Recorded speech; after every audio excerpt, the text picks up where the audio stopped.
غسل میں ہمارے ہاتھ پیر سب دھو جاتے ہیں، مسا بھی گویا کہ پانی ڈالنے کی وجہ سے پورا بھیگ جاتا ہے، ٹخنوں سمیت پیر بھی دھو جاتا ہے، لیکن ناک اور کلی جن کا ہم استعمال کرتے ہیں اور جو ظاہر کے اعتبار سے بھی آتے ہیں تو ان کا دھونا میں غسل میں کیا ہے فرض ہے۔ اب کلی کرنا کیسے؟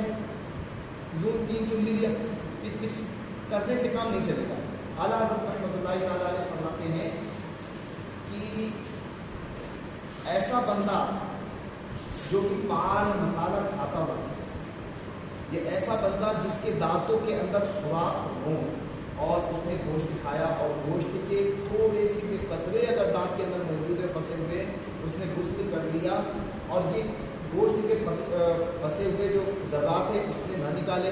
اسی طرح پان مسالہ کھاتا، اس کی سپاریاں وہ ہے نا دانت کے اندر پھنسی ہوئی ہیں اور غسل میں اس نے اس چیزوں کو صاف نہ کیا تو اس کا غسل ہوا ہی نہیں، اس کا غسل، کیونکہ کلی کرنا فرض۔ اب کلی کرنا ایسے تھوڑی بس، بلکہ منہ کے گوشے گوشے میں پانی پہنچ جائے، دانتوں کے سوراخوں سے پانی نکل جائے۔ اگر دانتوں کے سوراخ میں سپاری پھنسی، پانی کہاں نکلا وہاں سے؟ جب پانی نہیں نکلا اور وہاں پر بھی دھونا فرض تھا تو گویا کہ فرض آپ کا ترک ہو گیا ہے۔ اس کے لیے اعلیٰ حضرت رحمۃ اللہ تعالیٰ علیہ فرماتے ہیں کہ بندہ اگر 100 کلیاں بھی 1000 کلیاں بھی کرے گا ایسا بندہ، تب بھی اس کے لیے ناکافی ہے۔ اس کا حل کلی ہی ہے۔ بہت سارے لوگ کیا ہے کہ وہ کھلال وغیرہ کرتے، بسا اوقات کھلال کے اندر بھی رہ جاتا ہے بھائی، تنکے کے ذریعے سے دانت کی صفائی کرتے ہیں نا، بسا اوقات رہ جاتا ہے، لیکن بار بار کلی کرنے کی وجہ سے اعلیٰ حضرت رحمۃ اللہ تعالیٰ فرماتے ہیں کہ یہ چیزیں زبان نکل جاتی ہیں دانتوں کے اندر سے۔ تو اگر 1000 مرتبہ کلی بھی کرنی پڑے ان چیزوں کو صاف کرنے کے لیے تو 1000 مرتبہ کلی کریں۔ اسی طرح ناک میں یوں 3 چلو لینے سے یہ کافی نہیں ہوگا، بلکہ ناک کی جو ریٹ ہے نا، ناک کی میل، ان کو صاف کرنا بالکل ضروری ہوگا۔ اگر بندہ یہی 3 بار چلو میں پانی لے کر ڈال لے تو نہ کافی ہوگا اور اس کے لیے یہ غسل کی جو ارکان ہیں وہ ادا نہ ہوئے۔ غسل کو جو فرض ہے ناک میں پانی ڈالنا وہ ادا نہ ہوا جب تک کہ ناک کی ریٹ جو ہے نا گندگی صاف نہ کرے۔ اس کے بعد پورے ظاہری بدن پر پانی پانا ہے۔ اب ظاہری بدن پہ کیا ہوتا ہے کہ ہم شاور لے لیتے، شاور سے تو بآسانی کئی مقامات پہ پانی کھڑے ہونے کی وجہ سے پہنچ جاتا ہے، لیکن کچھ لوگ بیٹھ کر نہاتے ہیں، کچھ لوگوں کے یہاں نل نہیں ہوتا، گھر کے باہر والے نل پہ نہاتے ہیں۔ یاد رکھیے کہ مرد کے لیے یہ جو دھوڑی ہوتی ہے پیٹ میں، یہاں سے لے کر گھٹنے کے نیچے تک یہ ستر عورت کہلاتا ہے، یعنی ایسا اعضا جن کا چھپانا بہت بہت بہت زیادہ ضروری ہے۔ ہمارے یہاں کیا ہوتا ہے کہ بھائی گھر کے اندر بھی ہم چڈی پہن کے نہا لیتے اور گھر کے باہر بھی ہم چڈی پہن کے نہا رہے ہوتے ہیں۔ یاد رکھیے بہت سخت گناہ ہے، بہت ہی زیادہ سخت گناہ۔ ہاں ایک بات ضرور یاد رکھ لیجیے، بعض لوگ کہتے ہیں کہ ستر دیکھ لیا تو اس سے وضو ٹوٹ جائے گا، ایسا ہرگز نہیں ہے۔ کہتے کسی بندے کو ننگا، بچے کو ننگا دیکھ لیا تو وضو ٹوٹ جاتا ہے، ایسا نہیں ہے۔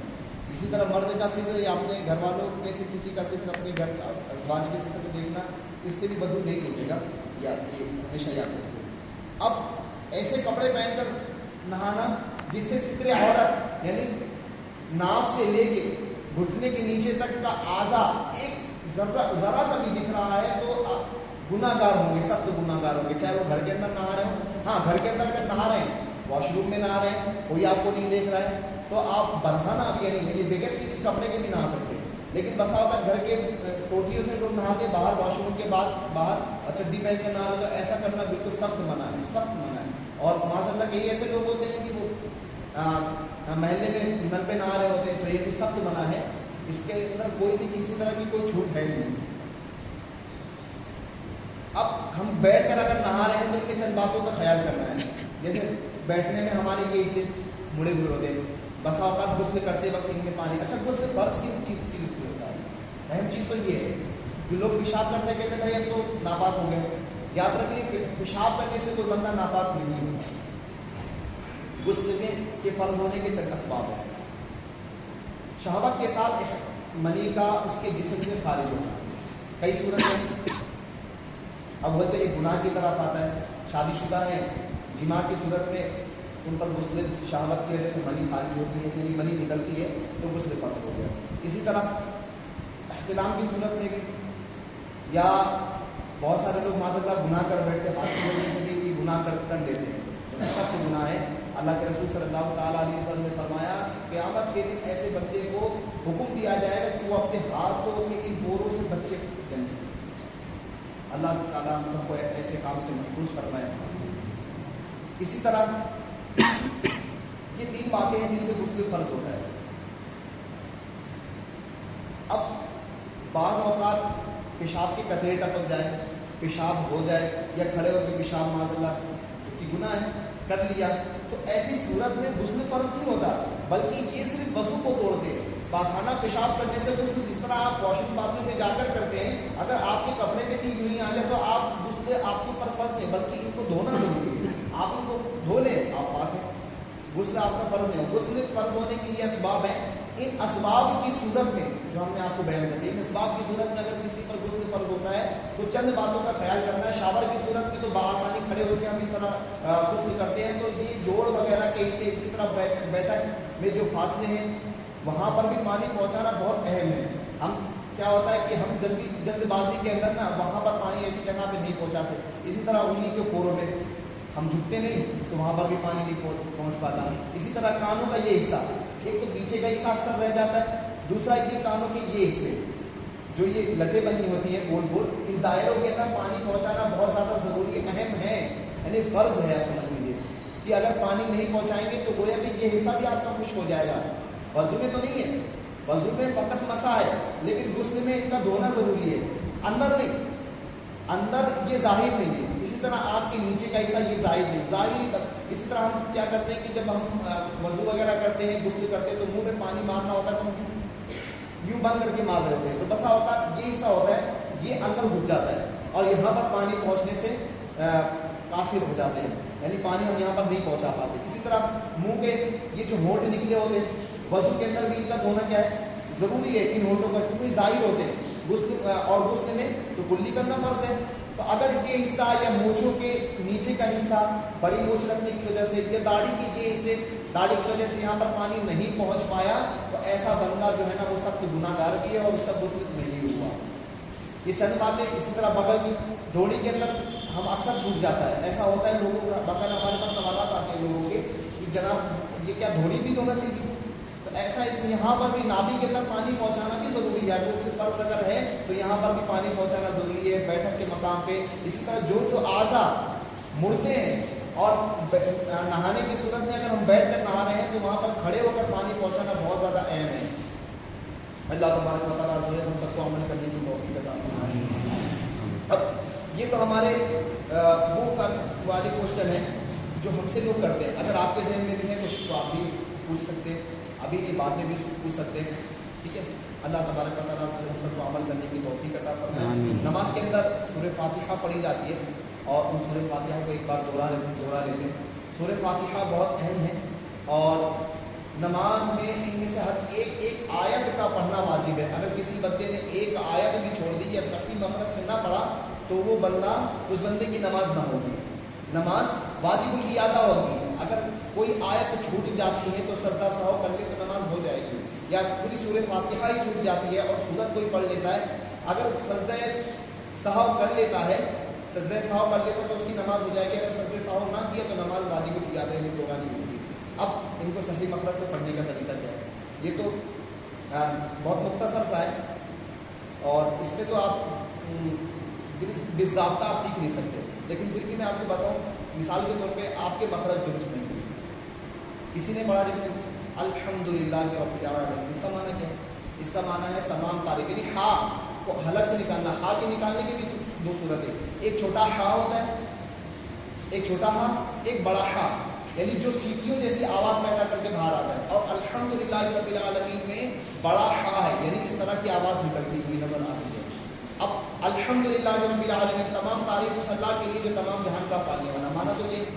لیکن اگر معاذ اللہ کسی نے اسی کو چھوٹا ہا سے پڑھا, الحمدللہ رب العالمین, معاذ اللہ, اس کا معنی کیا پتہ ہے؟ اس کا معنی تمام برائیاں اس اللہ کے لیے جو تمام جہان کا پالنے والا. معنی میں ایک حرف کی وجہ سے اس طرح فساد واقع ہو گیا کہ آپ کی نماز ہی نہیں ہوئی, پورے نماز آپ کی چلی گئی. اور پھر ہم جناب پھر سوچے کہ ہماری نماز ہماری بری باتوں سے روک رہی ہو, ہماری نماز اللہ کی بارگاہ میں مقبول ہوئی نہیں ذرا سے, اور ہم سیکھنے کی کوشش نہیں کرتے. اللہ ہم سب کو سیکھنے کی توفیق عطا فرمائے. یہ مختصر سے وقت میں کہاں سیکھ پائیں گے؟ آپ کو اپنا وقت نکالنا ہے, آپ چاہیں تو ہمارے مدرسۃ المدینہ بالیغان بھی لگتا ہے، آپ اس میں شرکت کریں اور اپنے مخرج کو درست کریں. چلیں آج کوشش کرتے ہیں پڑھنے کی. کوشش کرنے والے کو اللہ تعالیٰ کامیابی ضرور دے ہی دیتا ہے. بسم اللہ الرحمن الرحیم. بسم اللہ الرحمن الرحیم. رحمن الرحمن، یہ بھی پڑھنا ہے، سنت ہے. رحمن الرحیم. الرحمن الرحیم. الحمد للہ رب العالمین. الحمد للہ رب العالمین. یہاں عالمین میں عین ہے، ان کا خاص کہنا ہے، اس کو حلق سے نکالنا ہے. عالمین. العالمین. الرحمن الرحیم. الرحمن الرحیم. مالک یوم الدین. مالک یوم الدین. ایاک نعبد ایاک نعبد ایاک نعبد. ایاک نعبد ایاک نعبد ایاک نعبد. وإياك نستعين. وإیاک نستعین. اهدنا الصراط اهدنا الصراط پہلے سواد ہے پھر طا ہے. یہ دونوں ایسے ہیں کہ اس میں سین بھی لگتا ہے، ایسا لگتا ہے بندہ سین پڑھ رہا ہے. تا اب طا ہے. طا کا معنی اور ہے اور تے کا معنی اور ہے. تو جس کو ہم پڑھتے ہیں نا، دراصل عربی میں اس کو طا پڑھتے ہیں. تو طا کا معنی اور ہے اور تا کا معنی اور ہے. سواد کے معنی اور ہے، سین کے معنی اور ہے. اسی وجہ سے دونوں کا مخرج الگ ڈفرینس ہے. صراط المستقیم. صراط المستقیم. صراط الذین انعمت علیہم. صراط الذین انعمت علیہم. اب آپ غور کریں، انعمت، الف کو نون میں ملانا، یعنی حمزہ کو نون میں ملانا. انعمت. کئی ایسے حضرات ہیں جو انعمت نون پہ زبر لگاتے، جبکہ یہ بالکل غلط ہے. پورے معنی کے اندر فساد آتی ہے، یعنی پورے معنی کی وجہ سے نماز بھی فاسد ہو جا رہی ہے. اکثر آپ کو میں بتاؤں، آپ قرآن پاک جب بھی اٹھائیں گے تو وہاں پہ ایک انعمت پہ ایک اس طرح کی ڈیش بنی ہوگی، اوپر لائن، اور ادھر بھی سائڈ میں لائن بنی ہوگی، اس طرح کی لائن سیدھی سیدھی، اور وہاں لکھا ہوا احتیاط. آپ کسی بھی قرآن پاک کو اٹھا لیں، آپ وہاں پر یہ ضرور لکھا ہوگا انعمت پہ ڈیش بنا ہوگا اس طرح کی، اور بغل میں بھی اس طرح کی لائنیں ہوں گی، اور وہاں لکھا ہوا احتیاط. احتیاط یعنی یہاں پر غور کرنے کا مقام ہے. اگر ذرا سے بھی آپ نے فرق کیا تو آپ کی پوری نماز چلی جائے گی. یہ قرآن پاک میں باقاعدہ ہمیں نصیحت کی جاتی ہے. جنہوں نے لکھا ہے نا، یہ جو چھاپتے ہیں وہ اس طرح کے نشان بنا دیتے ہیں احتیاط کرنے کے لیے، لیکن ہم احتیاط نہیں کرتے اور ہم پڑھتے انعمت. انعمت ماضی کا پورا معنی ہی چینج ہے. انعمت انعمت علیہم علیہم غیر غیر المغضوب المغضوب علیہم علیہم ولا الضالین. ولا الضالین. اب یہاں پہ بھی کئی معنی کے ڈفرینس ہیں. دواد کے معنی الگ ہے، جبکہ دواد ہے یہاں پہ، اور دال کے معنی الگ ہے. بہت سارے لوگ دواد نہیں پڑھ کے بلکہ ولا الضالین پڑھتے ہیں، جبکہ یہ اس میں دال آ رہا ہے. ولا الضالین میں دال آ رہا ہے، اور دال کے معنی بالکل الگ ہے، جبکہ یہاں پہ دواد ہے. ولا الضالین. ولا الضالین. یہ ہو گیا الحمد شریف. ہم نے سیکھنے کی کوشش کی، اللہ ہمارے سیکھنے کو قبول فرمائے، آمین. سب کو عمل کرنے کی بھی توفیق عطا فرمائے. آمین. ایک بات اور، قیام کی حالت میں کیا ہوتا ہے کہ ہم کھڑے ہوتے ہیں، ہمارا پورا جسم ہم نیت کرتے ہیں کہ نیت کی میں نے قبلے کی طرف، قبلے کی طرف نیت بھی ہونی چاہیے، اور ہمارے تمام جسم کا بھی قبلے کی طرف ہونا ضروری ہے. ہمارے پیر بھی ہوتے ہیں. اب یہ بتائیں کہ یہ قبلے کی طرف ہے، اگرچہ 45 ڈگری ہے لیکن پورا قبلہ کیا ہونا ضروری ہے. یعنی یہ انگلیاں جو ہیں یہ بھی قبلے کی طرف ہو، ہمارا رخ بھی قبلے کی طرف ہو، اور ہمارا چہرہ جو ہے وہ ہمارے سجدے کی جگہ ہونی چاہیے. یہ طریقہ کار ہے. ہم یوں ہی بس کھڑے ہو جاتے ہیں، اور نیت بھی باندھنے کا طریقہ ہے بہت بہترین. بہت سارے لوگ کرتے ہیں، یہ کوئی یہ کان پکڑتا ہے، کوئی یہاں آتا ہے، کوئی یہاں یوں پکڑتا ہے. جبکہ طریقہ کار کیا ہے کہ ہاتھوں کو یوں رکھنا ہے، یہ بھی قبلے کی طرف ہے، اور بس یوں جو ہے نا اپنے کان کی لو کو یہ انگوٹھا لگانا ہے. یہ پکڑنا نہیں ہے، نہ یہ پکڑنا ہے، نہ کان میں انگلی ڈالنا ہے، کسی طرح بس کان کی لو کو یوں کرنے کے بعد میں اللہ اکبر کہہ کے بعض لوگ ہاتھ چھوڑ دیتے ہیں، یوں ہاتھ اٹھایا اور چھوڑ دیا، اس کے بعد باندھ. جبکہ یہ غلط طریقہ ہے. طریقہ یہ ہے کہ ہاتھ کو بس قبلے کی طرف یوں کرتے ہوئے نارملی انداز میں یوں بہت زیادہ کھلا بھی نہیں رکھنا اور بہت زیادہ ستا بھی نہیں لینا.